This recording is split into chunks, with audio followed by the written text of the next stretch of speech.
বাংলাদেশে হিন্দুদের দমাতে এবারে গ্রেফতার হিন্দু নেতা চিন্ময় কৃষ্ণ প্রভু। চট্টগ্রাম যাওয়ার পথে ঢাকা বিমানবন্দর থেকে তাকে গ্রেফতার করে বাংলাদেশ পুলিশের গোয়েন্দা শাখা। চিন্ময় প্রভুকে গ্রেফতারের খবর ছড়িয়ে পড়তেই বিক্ষোভে উত্তাল চট্টগ্রাম। সনাতনের ওপর অত্যাচারের আঁচ এসে পড়ছে এপার বাংলাতেও। চিন্ময় কৃষ্ণকে জামিনে মুক্তি না দিলে সীমান্তে আন্দোলনের ডাক দিয়েছেন বিরোধী দলনেতা শুভেন্দু অধিকারী।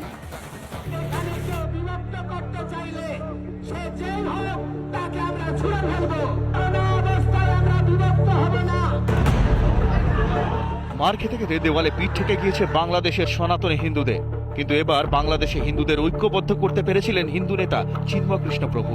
সম্প্রতি রংপুরের মহাসমাবেশে হিন্দু ঐক্যের সেই ছবি দেখা গিয়েছে। এখানে গায়ে জ্বালা ধরেছে।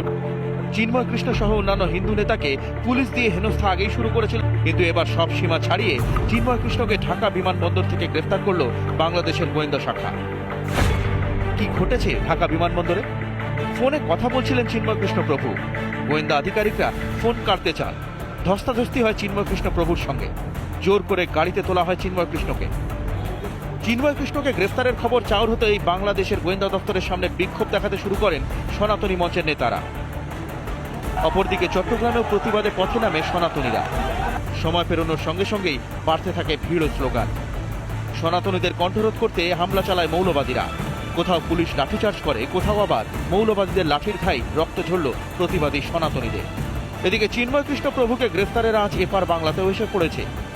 অবিলম্বে চিন্ময় প্রভুকে মুক্তি না দিলে সীমান্তে আন্দোলনের ডাক দিয়েছেন বিরোধী দলনেতা শুভেন্দু অধিকারী। চিন্ময় কৃষ্ণ দাস প্রভুকে অবিলম্বে নিঃশর্ত মুক্তি দেওয়ার দাবি করছি।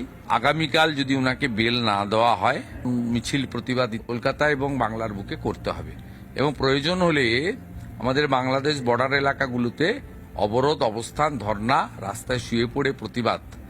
এটা শুধুমাত্র হিন্দুদের স্বার্থ রক্ষার লড়াই নয়, বা চিন্ময় কৃষ্ণ দাস প্রভুকে জামিনে মুক্তি করার লড়াই নয়, বাংলাদেশের হিন্দুদের অস্তিত্ব রক্ষার লড়াই। বাংলাদেশে ছাত্র আন্দোলনের নাম করে শেখ হাসিনাকে উৎখাত, তারপর সংখ্যালঘু হিন্দুদের ওপর নির্বিচারে হামলা। অরাজকতার এই বাংলাদেশে আর কতদিন অত্যাচারিত হবে হিন্দু?